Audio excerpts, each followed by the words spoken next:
తప్పు కదా, చేయకూడదు కదా. కాబట్టి నువ్వు నా మీద ఏదో రకరకాలు చెప్పావు. 9 నెలలు అయిపోయింది.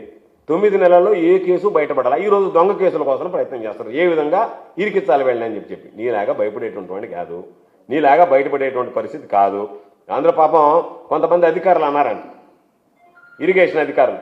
పోయినసారి కూడా చంద్రమోహన్ రెడ్డి చాలా గట్టిగా మాట్లాడుతున్నాడు.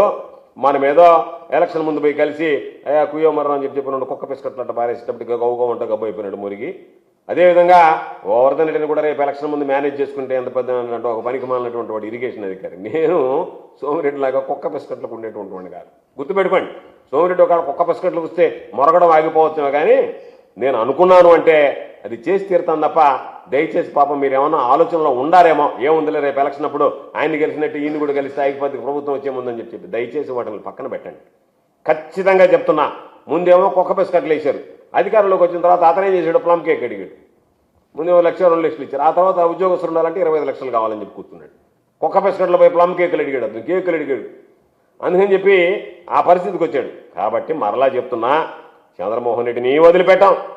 ఈరోజు అవినీతి చేసినటువంటి వాళ్ళు మొత్తం అదంతా తయారు చేసి పెట్టుకున్నాం, రికార్డ్ అంతా.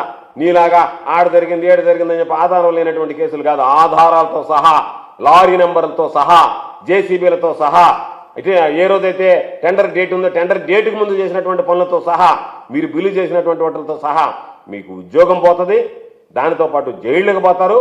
ఎవడైతే అక్రమ మైనింగ్కి పాల్పడ్డాడో మీరు అనుకుంటున్నారేమో దాచి పెడతామని, గంట లోపల బుర్రకథ చెప్పినట్టు చెప్తాడు చంద్రమోహన్ రెడ్డి కొడుకు ఇచ్చినటువంటి దగ్గర నుంచి ఎక్కడ మారినాయి చేతులు, అన్ని విషయాలు బుర్రకథ చెప్పినట్టు చెప్తారు. ఇప్పుడే సిద్ధంగా ఉన్నారయ్యా, మా మీదకి రాబాకండి, మేము చెప్తాం జరిగిందని చెప్పి దగ్గరికి వచ్చున్నారు.